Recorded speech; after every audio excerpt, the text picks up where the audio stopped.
So welcome to today's Banter session, where we'll be running through some community climate action planning and a live project that we're working on with Wendover and villages in Buckinghamshire. So today is to talk about the activity that we're conducting with four parish councils in Buckinghamshire. It's Weston Turville, Stoke Mandeville, Halton and Wendover.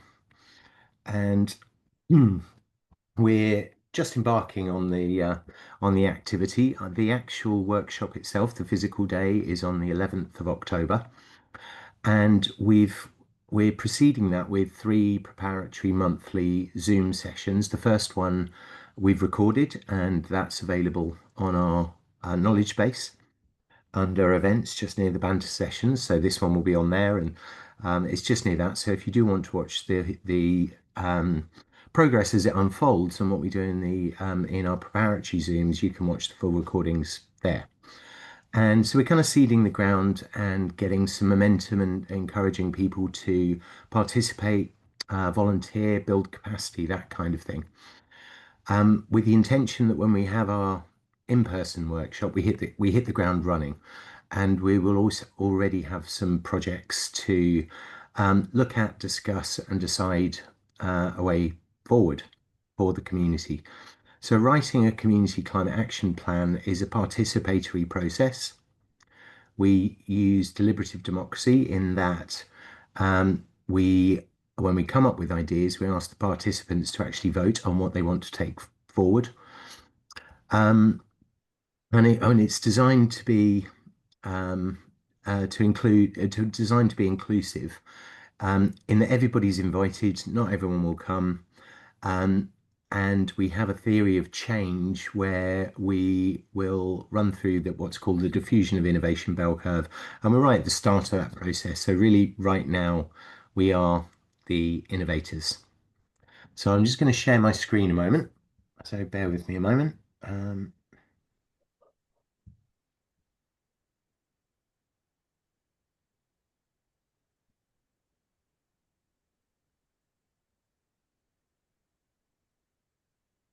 Yeah, that seems to work. You should be able to see a community climate action slide. Yep. Yeah. Okay. There we go. Just put that full screen. So community climate action is based on the fact that nobody's coming to save us. And even if tomorrow the government decided to do lots of marvelous things, they would need to encourage all of us to participate anyway. So community climate action takes care of the people, takes care of people and our planet into our hands. And we have five pillars of action: food, energy, transport, housing, and biodiversity. And probably water and water resilience comes under the food bit, also under the biodiversity bit. My contact details are there on screen on our website, communityclimateaction.uk. Please do get in touch if you want anything, any further details from me, or would like to have a further conversation about community climate action planning in your area. So some of this we're going to demonstrate what we've achieved in Essex through some community-led energy planning. That also then informs our activity. Now we're working with four parish councils in Buckinghamshire. And we're probably all familiar with the melting ice caps and glaciers. We'll probably see a blue ocean event in our lifetime, which is pretty scary. The continuing increase of CO2 in our atmosphere, I think most latest we're probably about 417 with a lot locked in, 417 parts per million, and 350 parts per million is the safe zone. We're smashing through the Paris Agreement's 1.5 degrees, which is the safe upper limit. It's not a target. It's the safe upper limit for human existence, and we're smashing through that. And the outcome of that is droughts. We're having the worst drought in 150 years in the UK, which is significantly affecting our farming and our food security.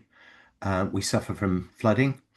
And if anyone's seen the news about extremes, well, we have had some of the hottest weather and huge drought, and then we've suddenly had a danger to life weather warning with thunderstorms and flash floods in East Anglia. So significant flooding and record-breaking wildfires in the UK. And if anyone's watching the news, my heart goes out to the communities in Greece and Turkey and elsewhere in the world right now, where they're suffering 50-degree heat, smashing record temperatures, and the countries are burning and declared states of emergency, where whole suburbs in cities are going up in flames and people are being evacuated. 70% of climate scientists expect a rise of at least 2.5 degrees. So if we think 1.5 is bad with extreme weather, 2.5 degrees by the end of this century is going to be cataclysmic. And many forecast it will go above that. So there's lots of talk about adaptation rather than mitigation now. So we need to adapt to the changes that are here. So last year, further wet weather raised fears of a harvest catastrophe. Our farmers couldn't plant seeds or harvest our food. Many seeds were washed away in the rains onto our roads with the topsoil. And if you're a town or parish councillor, you might recognise this kind of problem because it exacerbates flooding in our villages and our towns and our urban areas, because our drains are full of silt and topsoil, and it affects our roads as well in terms of potholes. So bit counterintuitive, but if we want to fix our potholes, we need to talk to our farmers and change perhaps the way we farm. That has further impacts in terms of food security. And last year, as the farming industry lost about 1 billion due to flooding, and this year they're losing about 1 billion due to drought. So too much or too little rain in a short period of time has serious consequences. And those consequences are food shortages in just-in-time supply system not geared up to manage that. Even if it's deliveries being delayed because of flooding, we're witnessing empty shelves during extreme weather events. So we need to pay attention to where our food and our water comes from now before we're hungry and thirsty. And the United Nations have declared Code Red for humanity. So I'll just take a moment to let that sink in. Code Red for humanity. But it's not all bad news because we can act, we have agency. And community climate action is all about empowering our communities, our anchor institutions, our faith groups, our schools, our sports clubs, um, our town and parish councils, which form the bedrock of our community, our anchor institutions, to act. And all of their audience members, residents, constituents, and our community to also act. So this was about California, which achieved a critical milestone for a couple of weeks powering themselves with renewable energy, which is great news. They're the world's fourth largest economy. So if they can do it, we can do it. We can also have productive use of land for food using agrivoltaics, which allows horticultural and agricultural production and energy generation. And our community group in Suffolk have recently been awarded £40,000 for our feasibility study for 50 acres of agrivoltaics and 3 wind turbines co-located on a field in our countryside. That's an 11 megawatt project that would power around 6,000 homes. And that will return a significant surplus to the community. And we're in conversation with local nature-based recovery projects about how that might be spent into the community. Also, how it might fund precept to the parish councils that are involved in our green cluster. And if you are a town or parish councillor, you probably have had endless discussions about dog fouling, traffic calming, playgrounds. And when it comes to things like traffic calming, if you want white gates or if you want rumble strips or if you want a speed sign, the AR system, or need to replace those, it costs money and it will come from our respective reserves. Wouldn't it be wonderful if that was funded by our community renewable energy? So that's what we're looking to do with our surplus for our project moving forward. We're also in conversation with other community renewable energy companies, and certainly we're principle of ours that we donate a percentage of our surplus, maybe 5%, towards community climate action planning. So it becomes a virtuous circle and we get off a grant treadmill. And by doing that, we can look at systemic change and actually own the means of production where that surplus that's generated doesn't go to record profits for shareholders of our utility companies while our communities suffer with fuel poverty. And certainly in East Anglia, there's a new map that shows thousands of sites suitable for new onshore wind. And onshore wind is the cheapest single form of energy available. So I'm just going to take a moment to play you a quick video, kind of pre-release, a sneak peek at what we've been doing in Essex.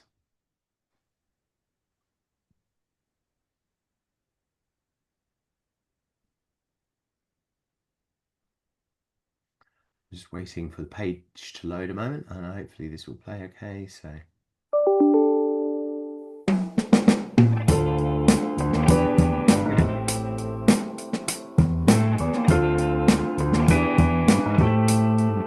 I founded Community Climate Action because nobody's coming to save us. And so I think it's really important that we gather and build that resilience for the change that's here when facing the climate crisis. Today we've been in Colchester at First Sight, which is amazing, delivering a workshop trying to help the community to come together around what kinds of action they can take locally to improve energy resilience really, and to make sure that their community has got what it needs in the face of the changing climate. Connecting people together is a really important starting point, and hopefully we can take something forward and build something. Just starting that conversation is the really important thing. Starting that conversation in a pub at a parish meeting or something like that, just to get it out in the open. That's what we're all about. It's community climate action happening right now today.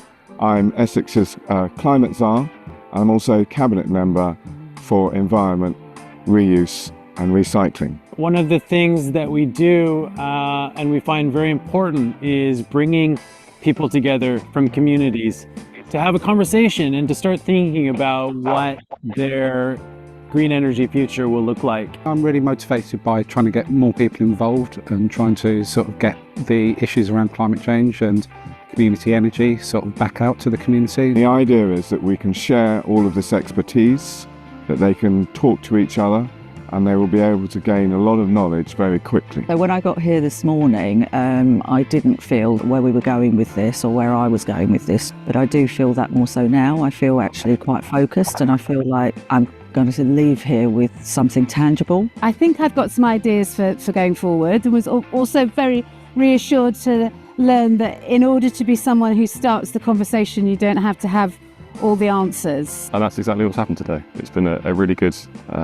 meeting of some minds, a bunch of passionate people who want to make a difference. You can really feel the energy talking about energy. Yeah, it's really exciting. So if this is something that would work really well in your community, then please do reach out to us at Essex County Council. We'll start to organize something like this with you for your community, because we think it's very important to hear the voices of the people that live in your area and how we can shape the green energy future in Essex.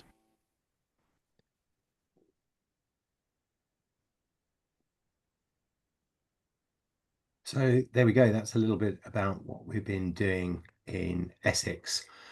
And last year I did a presentation for the SLCC's Are You Prepared for Net Zero Summit on funding our future. So, we can make all the plans we like and, we can have great ideas, but what's really important is where does the money come from? And that includes the at-risk money, which is for things like feasibility studies or planning applications, which might not be feasible or might not receive planning. So that's called at risk. And then the capital required to actually go and to buy stuff, to buy assets. And so on our knowledge base and on the great collaboration, we're publishing information about sources of funding, national lottery, district or county council, various grant funding from the government's community energy fund, the community ownership fund and that's currently stopped, but I'm sure the government will replace that at some stage, and various VCSE grant funding available from things like the resilience fund. So we're just going through a process, for instance, with our rugby club. I've taken up playing rugby again after a hiatus of 30 odd years. A veterans league, it's walking rugby, thankfully. My journey with doing that activity started with contacting my local rugby club and that I used to play for as a youth and saying, what are you doing? What are we doing about sustainability? Can I join as a member? Can I form a sustainability group?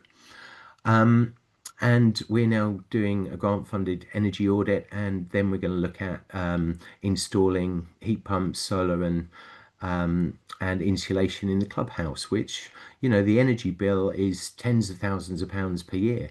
So we'll both reduce that, but then we have an opportunity to provide an example and to talk to the membership, because all of those institutions that form a community that I mentioned, our schools, our churches, our congregations, our town and parish councils, our pubs and our sports clubs, all have an audience and form the bedrock of our community. So we can talk to them. Larger scale, there are things like community municipal investment bonds. There's self-invested personal pensions, self-administered pension schemes, community shares, and public works loan board borrowing from parish councils. And there's precedent for that, where a local parish council in Suffolk Elmswell have used public works loan board borrowing to buy their local pub as a community pub and to invest in social housing.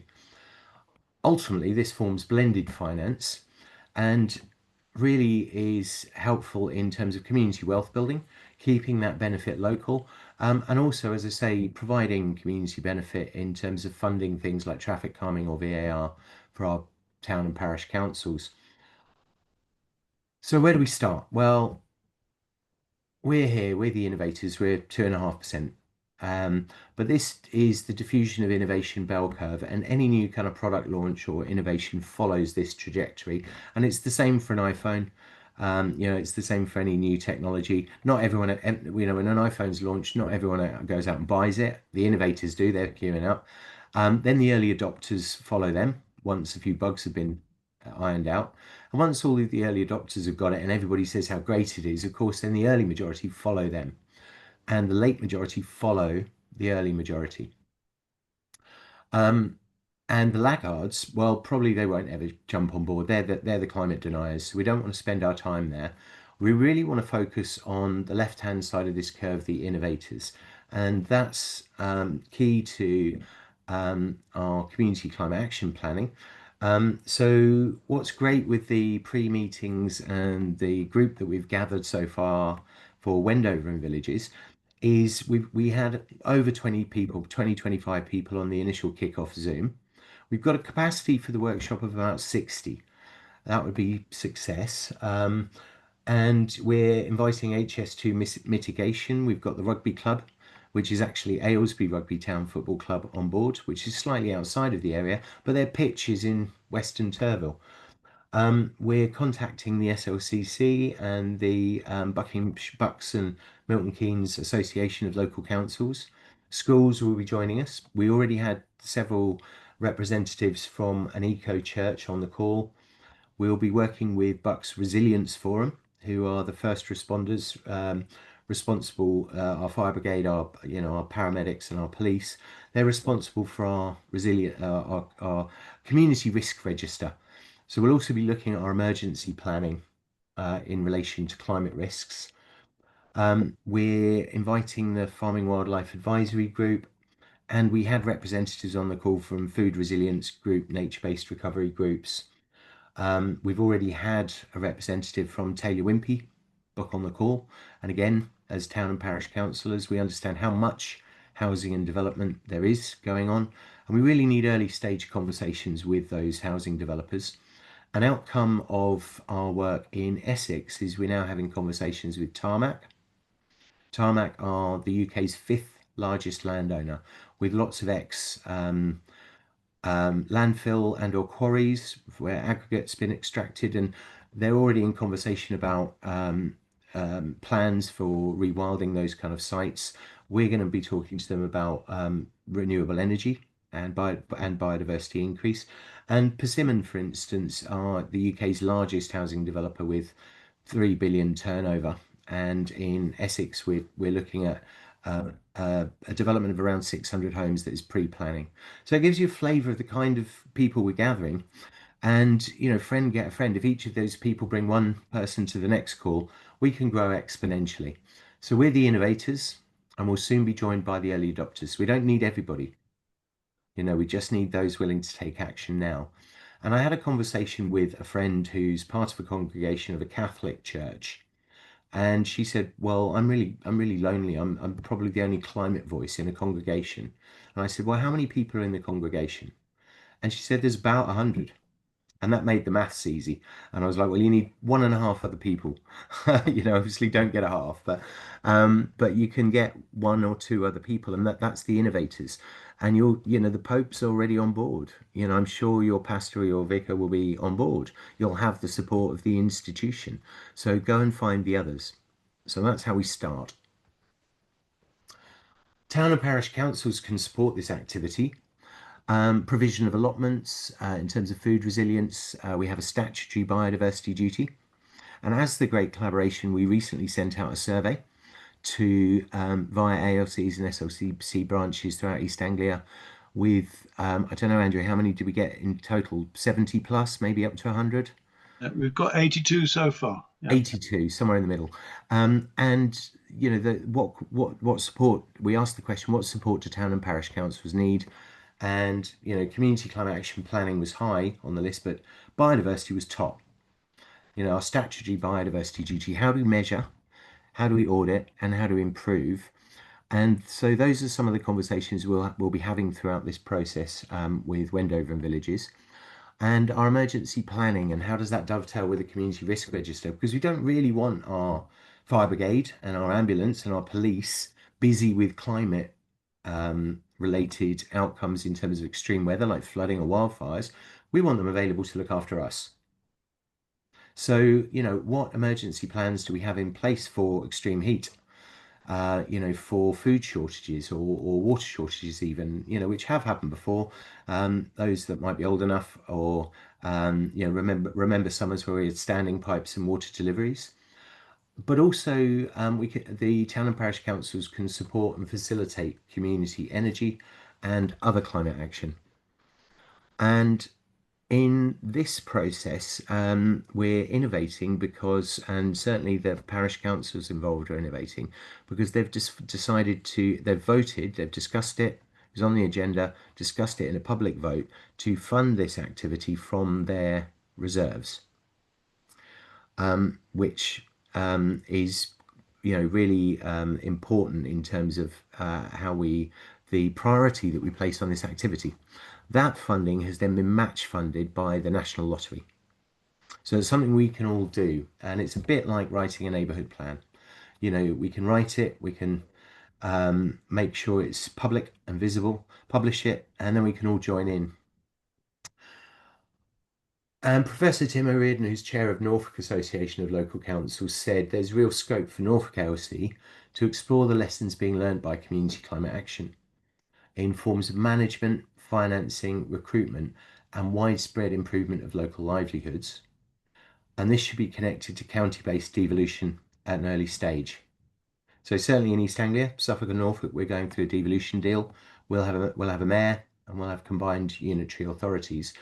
And in that process, town and parish councils will have greater responsibilities and will really be more at the coalface in terms of representing our local authorities at a local level.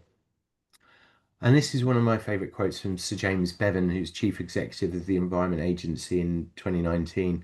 He said, "Climate change plus growth is an existential threat to our economy, our environment, our security, our happiness, and our way of life. And we can choose to ignore this problem, or we can choose to tackle it. And I'm betting that you're all in this room because you think the second approach is preferable to the first."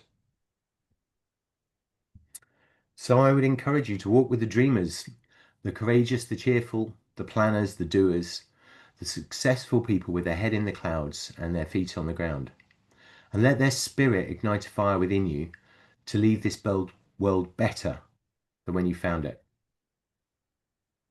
So part of this process, we create a Eventbrite pages. We produce a marketing plan and a community engagement plan.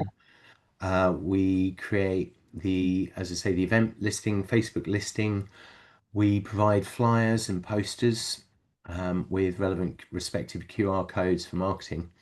And within the process, with the great collaboration, we are working with our associations of local councils, and we have content and delivery partners. And our CBS in Suffolk, we've invested in a farm where we've cleared lots of rubbish, and we've also bought our local pub, which ultimately will be a power station. So that's some of the things that we can potentially achieve. And I'll just pause there and stop screen sharing. So where we are is at the start of this process for Wendover and Villages. We are having 2 more Zooms before we actually have our in-person workshop.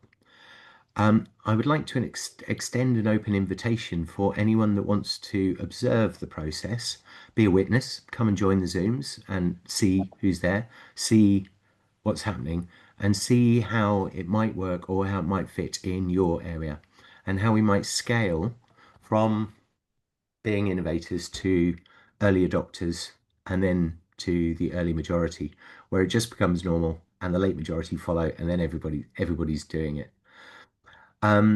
So you can learn, you can participate. If you want to help, support, if you're interested in joining in, if you're interested in learning more about how to do it in your community, then we'd really value that volunteer effort, that help and support. And we can treat it as some continued professional development and essentially train the trainer activity as we look to broaden this activity throughout other communities.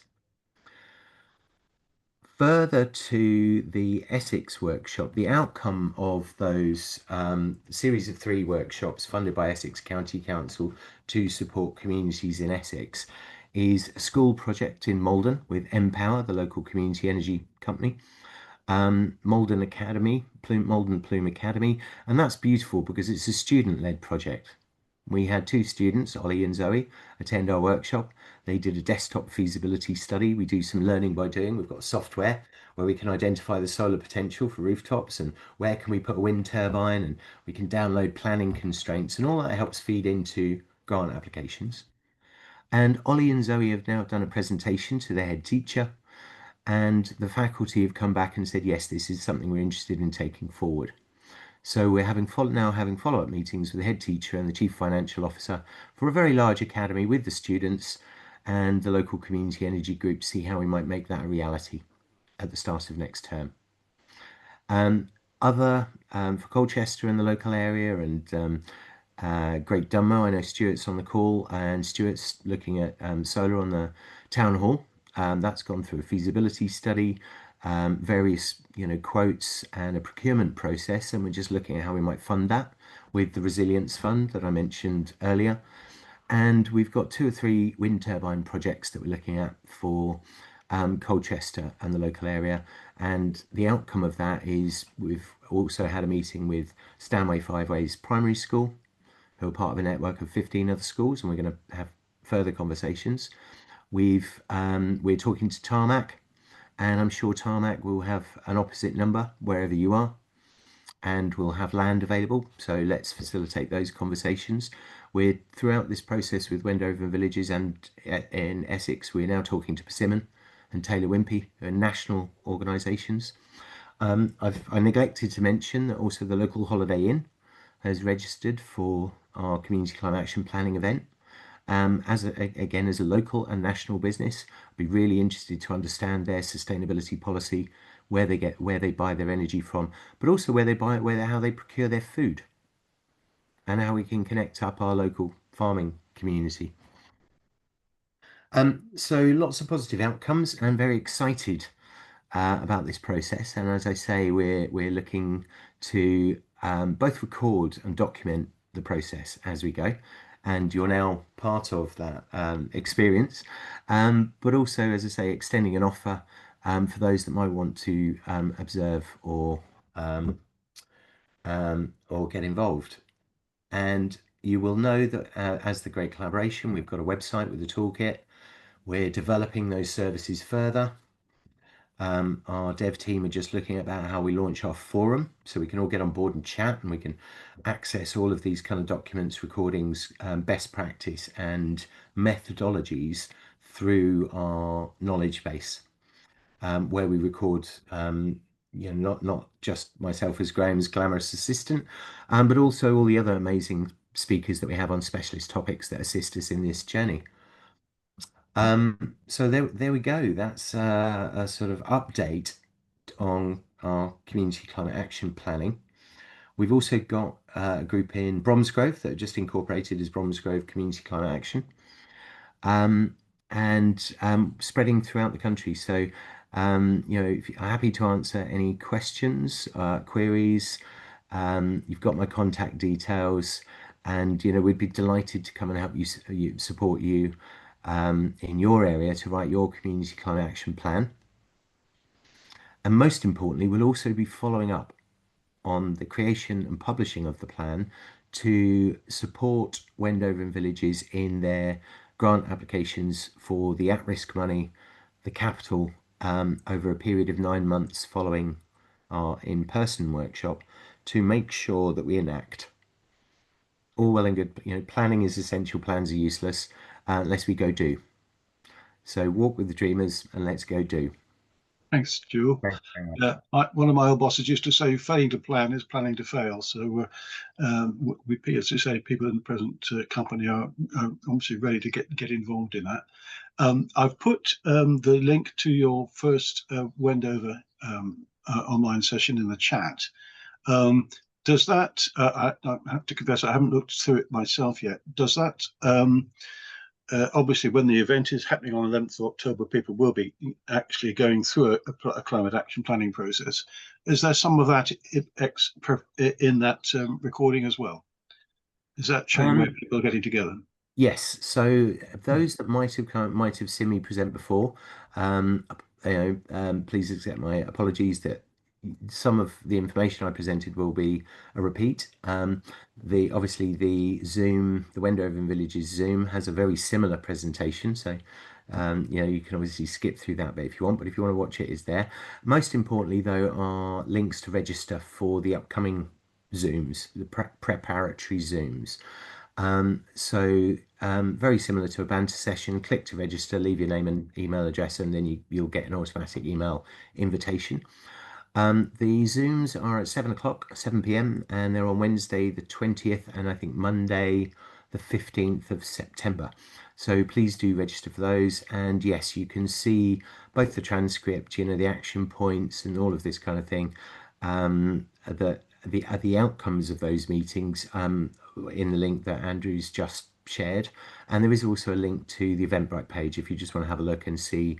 And all of our stuff is kind of Creative Commons in terms of copyright. Please do copy, crib, use, repurpose, anything you like. We do prefer it if you give us a nod and and name check Community Climate Action if you do reuse any of our material. But yes, it's all on that link, and we'd be delighted to share progress with you, so we can all replicate success. Thank you very much. I've got one or two things I might say as well, but is anybody would like to start a conversation, either by waving at us or putting your hand up in the chat, using the system, raising your hand? Okay, Becky, the message with the link is it says Wendover. It's in the chat. Wendover and Villages, the Great Collaboration Knowledge Base. Hopefully that's. I can't see anything in the chat apart from a message from Claire saying, sorry, my laptop chucked me out. Well, I put in the messages before. I'll put it in again. Okay, it might just be my system. Okay.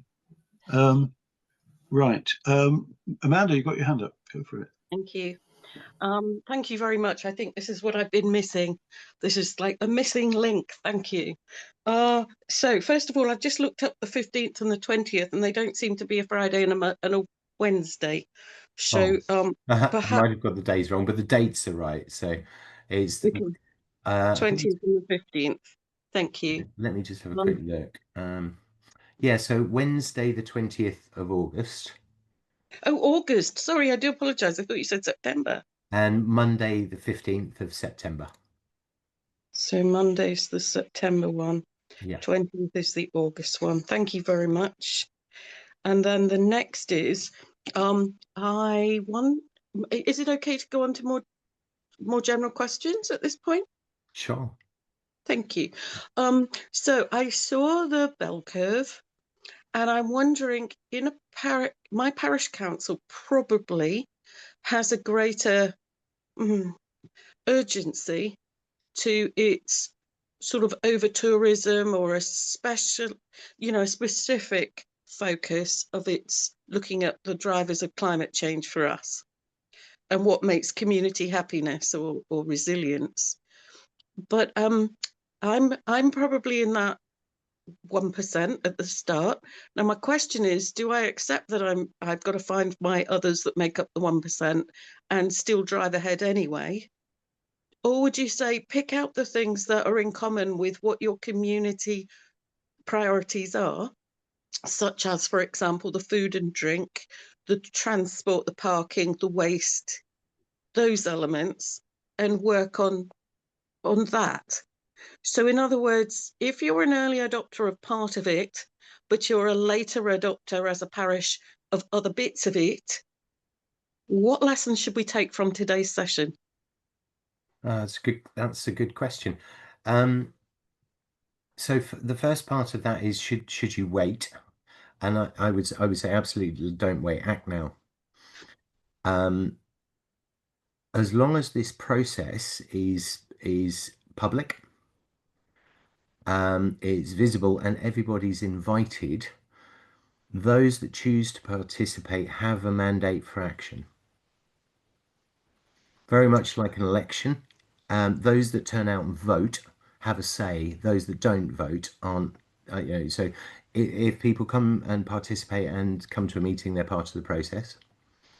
And in terms of priorities, I would suggest the process solicits those priorities from those that are involved. So, yeah, you mentioned a few things: traffic, food, parking. What's important to the community will be decided in the process, and it is really important. It's participatory and democratic. I would really encourage quick wins, and quick wins from my perspective are probably mitigating things, mitigation like installing renewable energy in community assets. As it's fundable, it's a quick win, it's demonstrable, it provides an example for others, and also gets an anchor institution involved, and you can then talk to their community. So I'd be strongly in favour of that. But you know what, if people show up and what's most pressing on their mind is traffic calming, and they want to be able to cycle and walk and want a daily road closure, then that's the thing to focus on, where the energy is. So if I may come back just to conclude, to see whether I've understood this correctly, it's not so much where your parish council is or where your individual councillors are, if you're looking at leadership coming from parish council, but rather it's where the parish residents are, or the community is, when it turns up, and you work with those that are the early majority, the half. Yes, that's right. Yeah. So the innovators or the early adopters, whoever we can gather in a room, Yeah. and our town or parish council is one of a number of different anchor institutions with an audience, and our audience is our constituents, and we are representative of those. But this isn't necessarily town or parish council activity per se. Yes. It can be facilitated by the town or parish council, can be a nexus. In this instance, it's funded by, and it's much easier if we have the support of our respective town and parish councils. I wouldn't like to do it without that, but it is very much community based. So actually, what we're bringing to the town and parish council, we're bringing capacity, we're bringing potential funding, and we're potentially solving some of our respective councils' challenges like biodiversity duty, because we all know we haven't got much budget, we're lacking capacity, and there's few of us. So we need to broaden the activities. It's very much community climate action planning. So just, I don't want to hog the whole debate, but the in effect, what we're doing is lots of piecemeal parts of that, but we haven't got a strategic envelope that it fits within. So we're doing our community planning. We're engaging with our wildlife trust to look at a biodiversity audit. We've got allotments. We're doing bits, but I don't think we understand where each bit fits, and we haven't got the community driving it in the way that this does. So thank you very much. Been really, really helpful, and I think I know where we need to aim next. Thank you. Great, I'm glad it was helpful, Amanda. I'm not sure who's next. Lots of hands up. David's next. Yeah, David's next. Okay. Right. There's three things you talked about that I want to find out more about, not necessarily today. They're to do with engagement plans, with the finance sources, and with training of a working group, but I'll explain the context. Last night, we had 40 people turn up to our parish council meeting. They came because there's a crisis in funding for an adventure playground that might have to stop in September. And the connection here is one of the things that their treasurer would hope was, can we save our huge electricity bills by getting solar panels put in? And what can people in the community do about it, and what can the parish council do about it? And there's a connection between crises that affect the community and the climate crisis. Yeah. And at the same time, we were, of course, talking about our neighbourhood plan, where, now hang on, where's my picture? There we are. Yeah. This is the level of engagement we have at the moment at a couple of festivals. And yes, so I wanted to find out more about how you do an engagement plan to actually make it work. We've got people in the parish council who sort of have individual connection with the community, but not organised, bring it together like you're doing for your climate action plan. So I was wondering how we could improve that, and does that mean training or someone coming to speak to us, or all heading off to Buckinghamshire to have a look? And of course, I haven't actually heard of any of these different funders. Okay, sure. Well, the first thing is you're here today. Brilliant. So that's you're one of the innovators. I would encourage you to get your fellow cohorts in your group, either your town, parish council, or any climate group, to also come along. There's a few things in your kind of question. So I'm just going to start with, I think it was a playground at risk of closing. And yes, the first thing I would do is look at installing community or renewable energy to reduce your bills, to reduce the cost. The second thing, which is longer term, is identify some community renewable energy that might be able to fund that as a community benefit moving forward, to making it self-sustainable. What you may choose to do, if you have sensible plans for some community renewable energy, or at the point you've got feasibility study done, is you may choose to borrow money under the Public Works Loan Board for bridging finance for the playground while the community renewable energy is built, and the community renewable energy would then pay back that borrowing. So that would be a clear path to funding for that particular challenge. In terms of community engagement, this is exactly the process that we're involved in right now. Please do come to the Zooms on the on the 20th of August and 15th of September. We'll be going into some detail. We've got a published plan for how to contact those anchor institutions. And those anchor institutions, the point really is, as long as there's one person interested, and if you put your hand up and say, I'm going to form a sustainability group, you'll be surprised at how many people join, or at least one or two. On the basis that 60% of people want to take action on the climate but don't know what to do. And then you suddenly have an audience, and a movement needs to be public. So once that activity starts at, say, the rugby club, the school, other people will join in. Bill Bowman, the chair of World Rugby, has recently written a report on the state of world rugby in a 2-degree world, and it's not pretty. The Australian national team had to travel 400 kilometres away from their training ground due to wildfires. So if we love playing rugby, and we like being active, and we have a sport that we enjoy, if we want to protect that and ensure it thrives for future generations, we'll act. And similarly with eco churches and the Church of England and schools, the Department for Education have issued advice that every school should have a climate action plan by the end of this year. And schools need help and support with that. They don't have capacity, they don't have budget.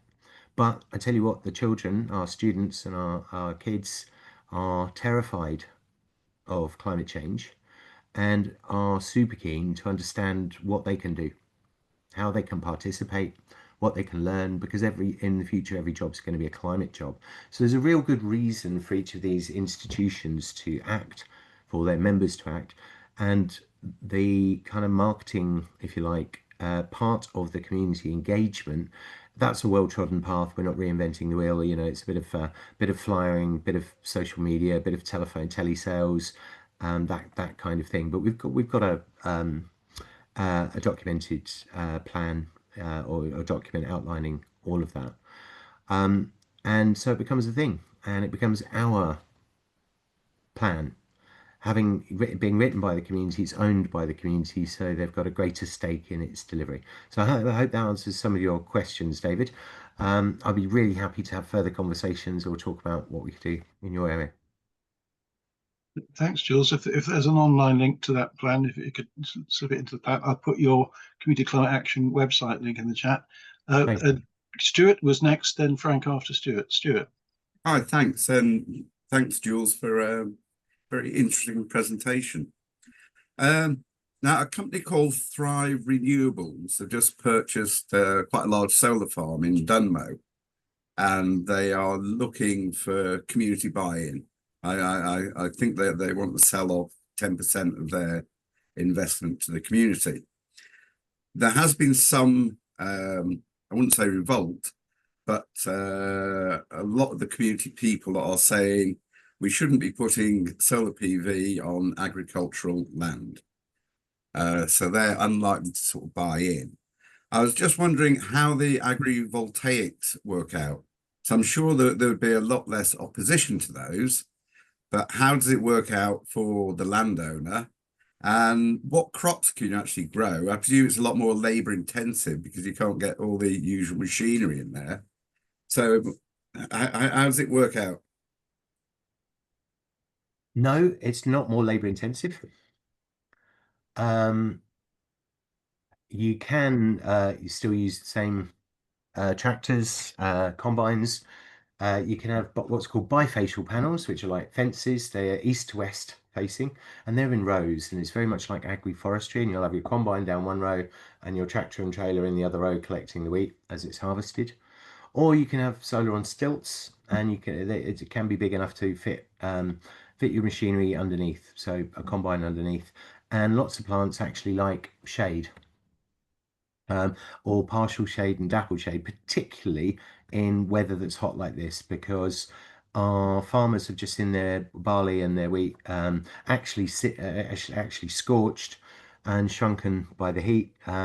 There's all sorts of other crops and horticultural things that like shade, like brassica, cauliflower, broccoli, what have you. And having some cover aids or inhibits evapotranspiration, which is the moisture in the soil, disappearing up into the sky as it evaporates. Um, Actually, in Italy, you're not allowed to put solar panels on farmland, and it's a legislation now that solar farm has to be agrivoltaic. We're very much behind the curve in the UK in that they're already doing this in Germany, in France, in Italy, in America, and there's you can have livestock on the fields, sheep and grazing animals with deep pasture and roots for a very healthy soil and increased biodiversity. Or you can grow the same kind of traditional crops that you might grow, cereal crops, hops, barley. We're kind of keen to maybe look at growing hops or barley, predominantly for brewing beer. Yes. You know, but no, it'd be exactly the same. And yes, of course, it takes away the objection of productive agricultural land being turned over to a solar farm. It won't stop objections from the community in terms of a view. Don't want to be staring at solar panels because again, it's either solar on stilts or panels in rows. But we've got plenty of industrial infrastructure for farming that people have to look at, and smells. If you live in the country, it stinks. When it's muck spreading season, these are just things you need to be used to, and we're wind rich and solar and sun rich in East Anglia, so we need to farm our energy. In Norfolk, we're facing a lot of criticism, or not criticism, facing a lot of objections right now about very large scale solar. We've got 47,000 acres under planning in Norfolk. Most of those are very large scale, nationally significant infrastructure projects. Certainly some of the villages where I am are going to be literally surrounded. So it's very top of mind in terms of door knocking and talking to constituents about the solar, and one particular farm is going to be 700 megawatts, which is massive, powering 2 million homes, and all of that energy is going to go to London with no community benefit. So one of the key things I think is to actually explain the benefit it will return to the community, be that in cheaper energy prices or a financial or a financial contribution via a surplus.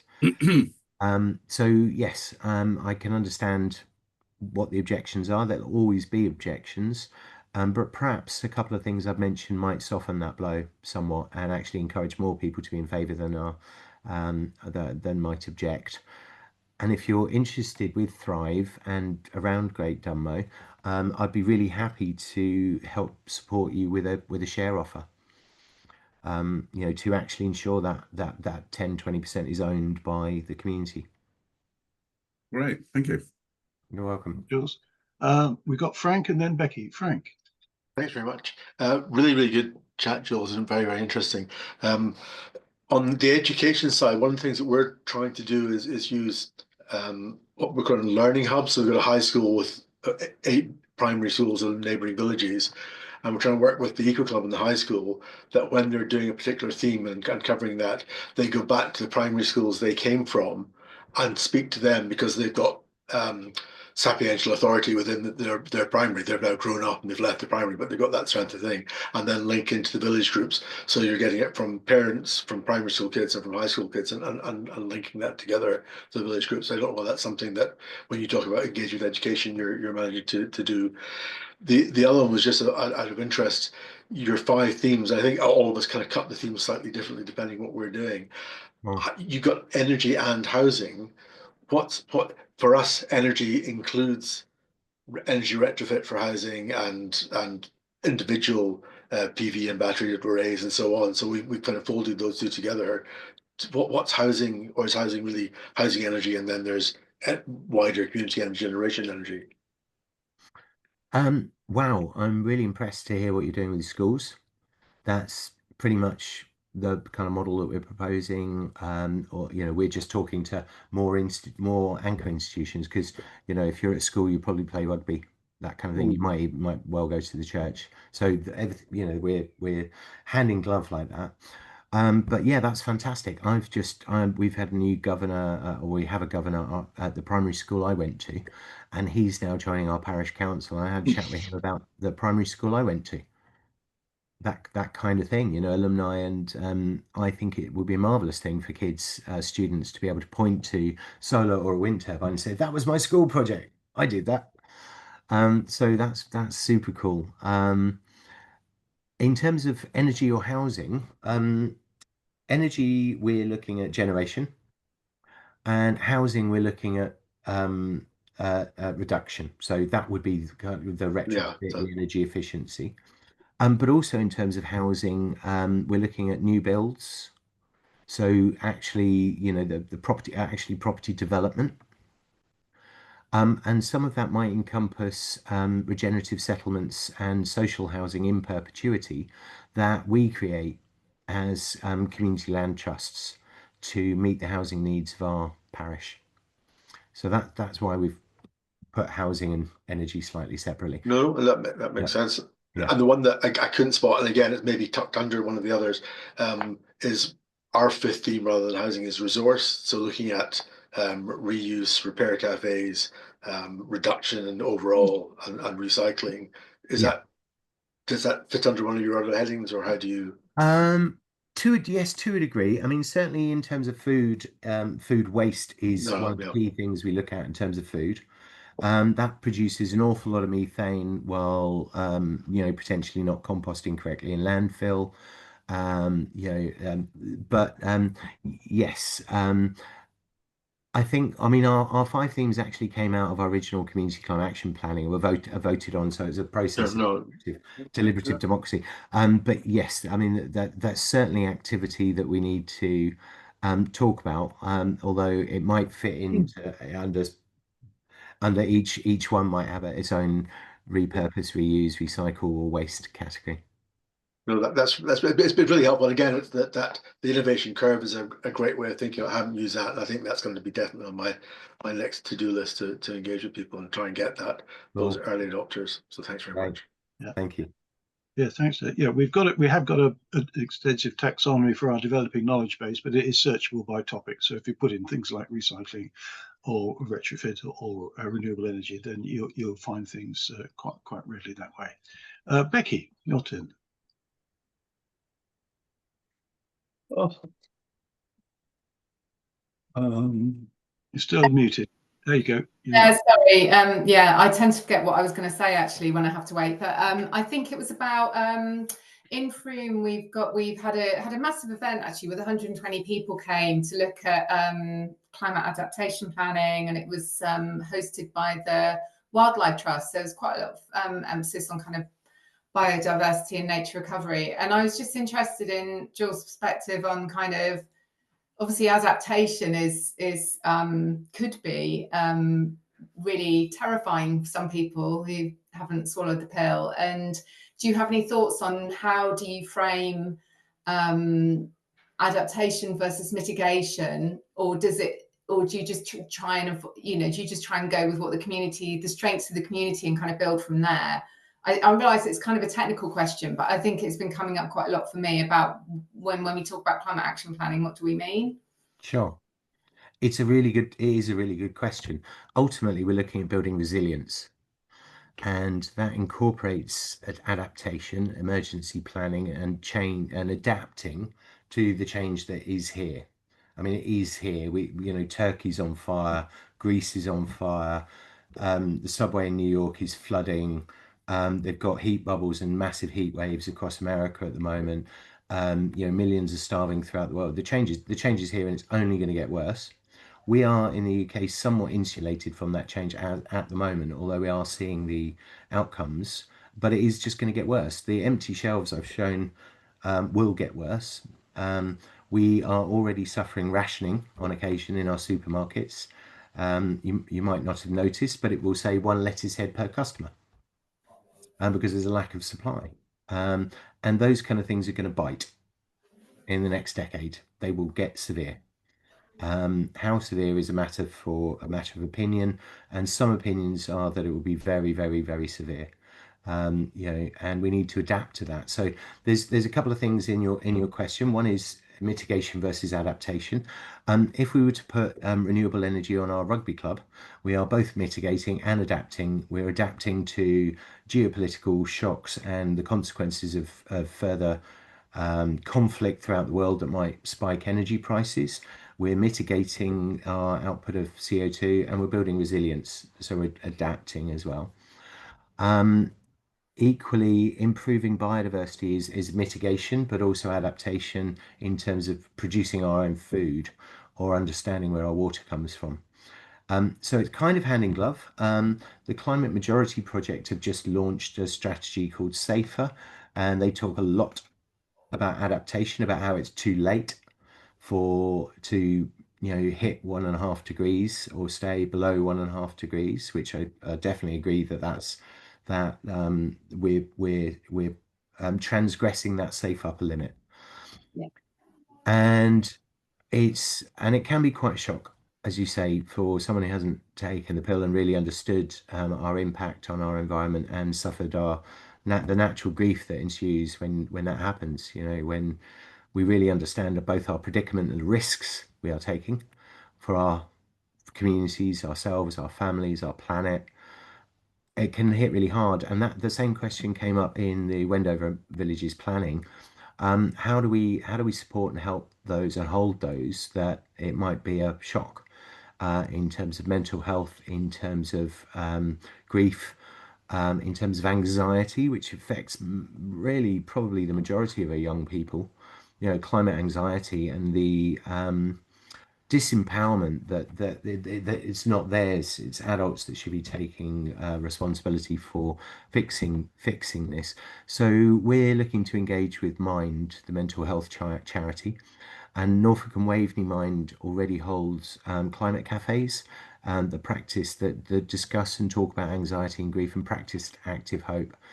So we acknowledge that and we're thinking about it, and we're considering how we might provide a safety net, because the presentation I've just done, I do that frequently.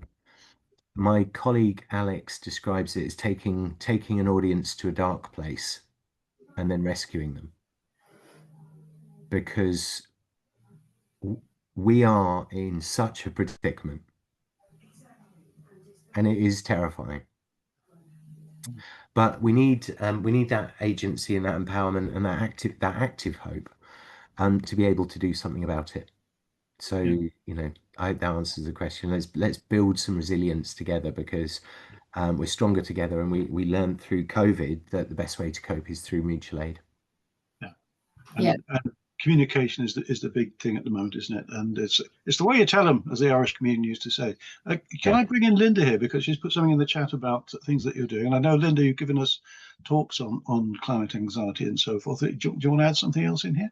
Yeah, thank you. Yeah, just to say we've been very fortunate. We're teaming up with the Climate Majority Project, and we've got a project called ICRA, which I've just mentioned in the chat, with the Mindfulness Alliance as well, the Mindfulness Institute rather, and we've received 1.5 million of government lottery funding to actually develop inner climate response, because how we deal psychologically and emotionally with this is, of course, as important as how we manage our physical lives and our infrastructure. That's just getting off the ground now. In the meantime, should anybody feel they want to start organising climate cafe listening circles, for example, in their community, we trained Norfolk and Waveney Mind to do those, and we supervise them, and we offer all of that kind of stuff. So we're a registered charity. We're not making profits. We're not here for that.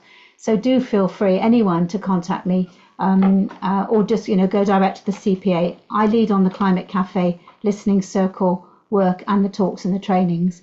So do feel free to contact us. We've got lots of ways we can help locally and individually and in communities. So I'll probably put my email there. Do feel free just to reach out. Thanks, Linda. That's fantastic. Thanks, Linda, and very timely, because we absolutely need to do that for our Wendover and Villages planning. And one of our participants actually mentioned that, hence I brought up Norfolk and Waveney Mind. So it's something we can do now. We can act straight away on that and incorporate it into our methodology and planning. So again, wow, what a great outcome from today. Thank you for that. I've been given Sorry, Jules. Yeah. Very, very quickly before we end, because I know we're sort of 10 minutes over time. But there's two things.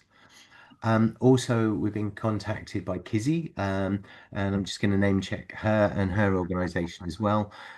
She's previously, I think, done a Banter session, and she does Pupils Profit, which is an enterprise for pupils to be entrepreneurial in their schools, to have a healthy tuck shop and eco refill shops, which is activity that students can get involved in. So I promised I would name check that. I did invite her today to maybe have a 5-minute cameo, but I'll just pop that in the chat.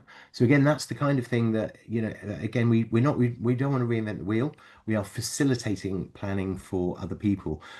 So again, Frank, if you've got some details on the activity that you're doing in your school, this kind of thing. The whole purpose of these meetings and the great collaboration is to replicate other people's best practice and great ideas. So I'm going to very briefly share my screen just to close. I'd still be happy to answer any questions, but just to close with a short video of how to start a movement in 3 minutes. So bear with me. Your own time, starting from now. Yes. Yeah. So, okay. Hopefully that should share okay. Yeah, there we go.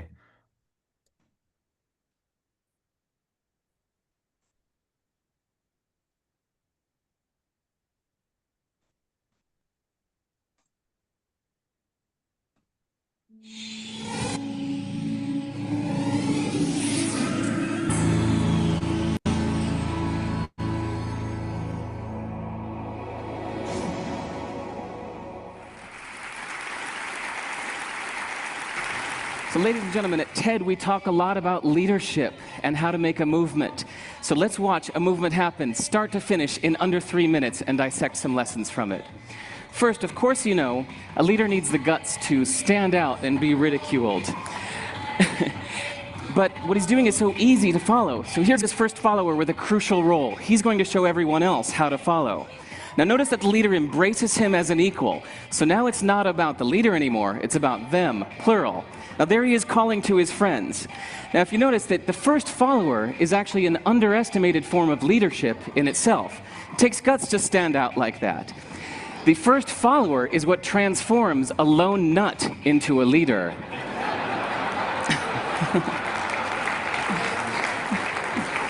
And here comes a second follower.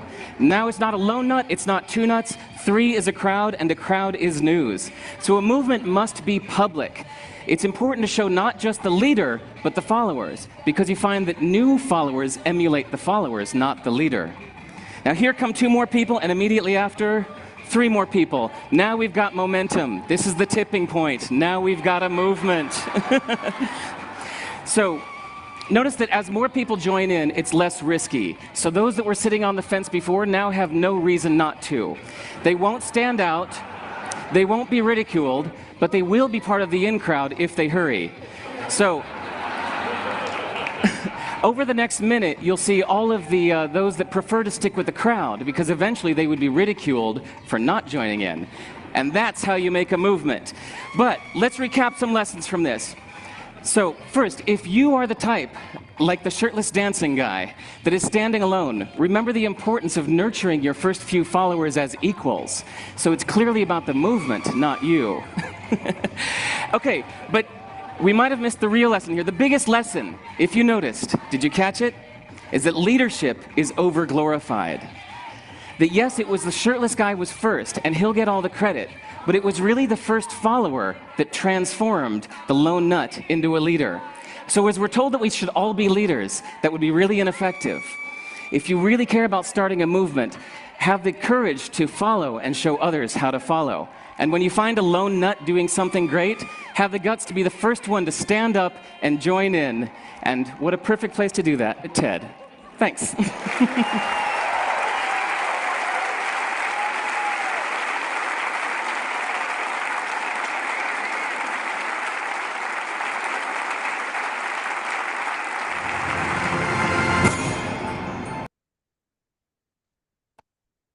So there we go. There's a very elegant demonstration of the diffusion of innovation. and how the early majority will follow the innovator and the innovators and the early adopters. And then the late majority will follow them because they don't want to be left out. So thank you very much. That's brilliant, Jules. Thank you. Brilliant. Thanks, Jules. Where did you Really find that? great. That's amazing. Oh, it's an oldie but goodie. It's absolute classic. And yeah. I wonder what the soundtrack was they were dancing to, but it doesn't really matter.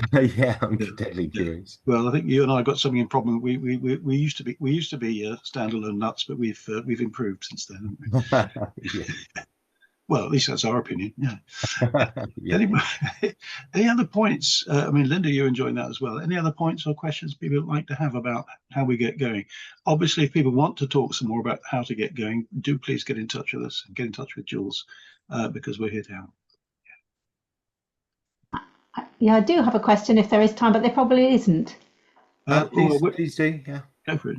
Yeah, I just wondered, because there are people who are passionate about this, some people want to go off and do their own thing a lot, and they don't often think, who's already doing this? How can I collaborate? And I'm seeing a lot of fragmentation, and I'm wondering how you kind of overcame some of that, where someone said, we're already doing this, thank you very much, we don't want to join with you, because of personal characteristics or just a personal passion for their project and not for others. Well, Jules is frozen, so clearly my question's floored everyone. No, it's all right. Yeah, there's always good reasons for not doing anything. Yeah.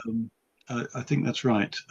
Sometimes if we're talking perhaps about parish councils, which I know a little bit about, if you've got people that are wanting to do their own thing separate, all the rest of it, if you're wanting to get people to come together more, sometimes you have to deal with people sort of individually. Sometimes we're not the best people to do it. Sometimes you might think, oh, actually, I needed to speak to this person and get them on side or persuade them differently.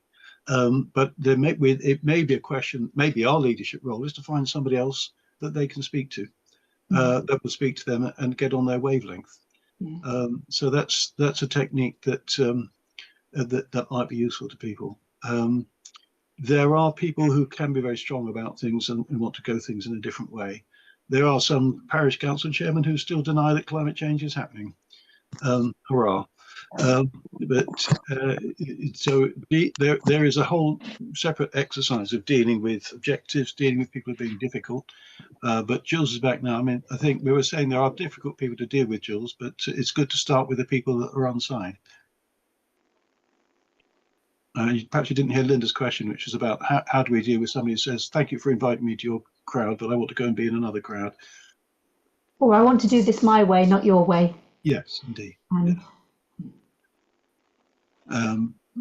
Yes, they're going to be... Sure. Jules, carry on. Yeah. Yeah, sure. This is a methodology, and I'm just going outside because it will help with the Wi-Fi signal. My computer just crashed, which was comedy timing. So I'm now on my phone.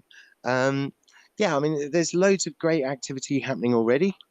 We're not aiming to reinvent the wheel or duplicate, or we're aiming to support, lift up and copy best and share best practice. And yes, of course, people are already doing great things. There's lots of community renewable energy. There's nature-based recovery projects. I think few people are writing that as a plan, a holistic plan, like a neighbourhood development plan. And I think there are a few people that are connecting the community together with their anchor institutions. So, I think we're very much delivering on that. And things, I was in the eye of the storm with Extinction Rebellion for a number of years. I was in the ops team.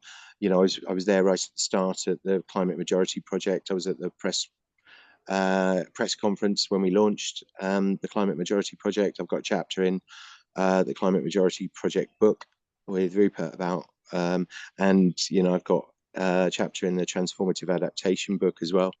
And it will take all of us, and it will take a community. If some people do have their specialist interest, and if they just want to focus on that bit, great. And also if they don't want to participate, great. I mean, or not great. We'd love people to participate, but it's okay. Similarly with the video we just watched, and not everyone's going to be the shirtless guy. Not everyone's going to you know, be his mates that, or even indeed those that run in. There will still be some sitting on the ground, and that is literally the diffusion of innovation. And obviously, we all have our own choices to make. Personally, I feel we're stronger together, and I really like to do it as a community, as a participatory process, and utilise our tools in terms of deliberative democracy. Okay. Thanks. Frank, you've got your hand up for another I was just going to say, building on that, I had to learn not to be precise and try and have exact coterminous boundaries for the action network up in Scotland.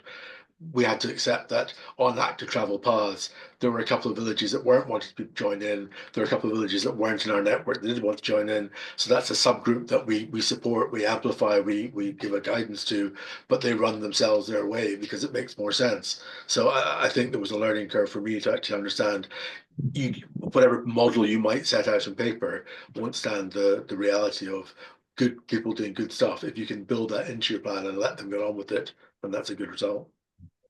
Yeah, thanks, Frank.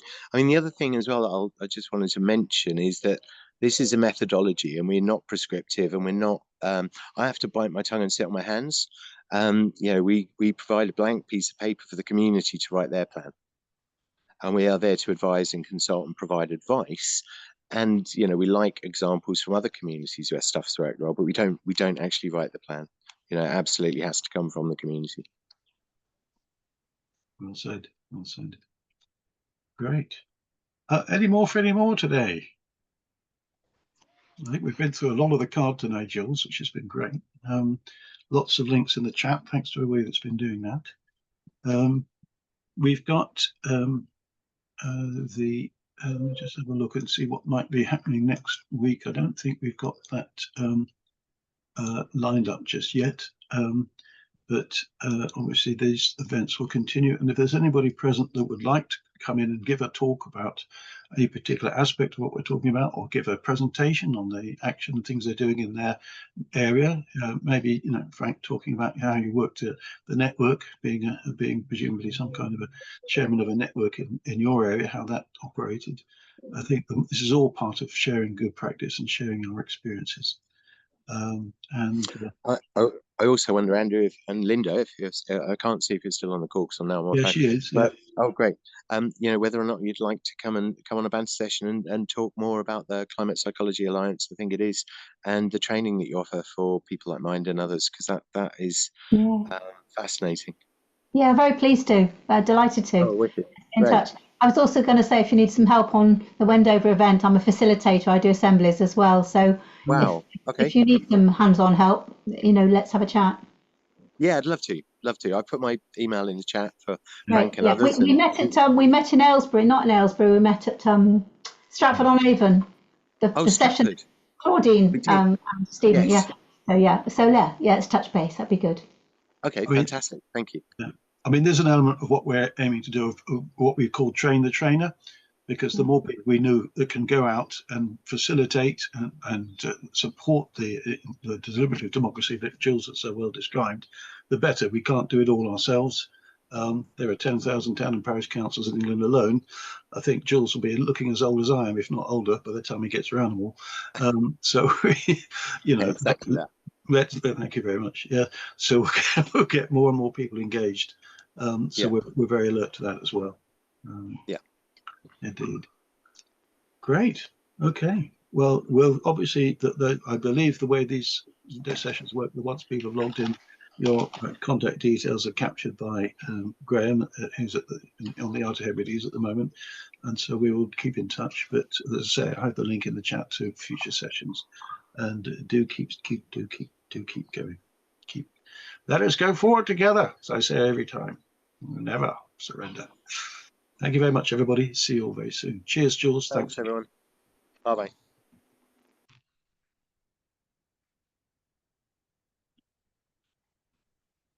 Good.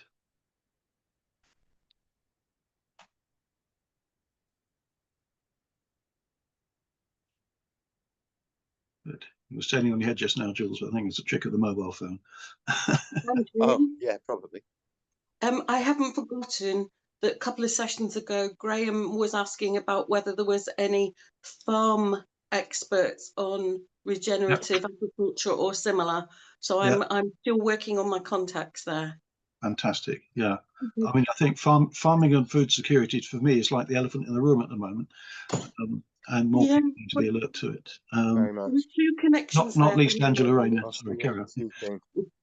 One is that you know, I'm a director with Mid Counties Cooperative that regularly win awards and just have done on sustainability, and are making sure that the supplies that we stock in our shops are very much with a mind to what footprint it's had in its creation and how resilient it is.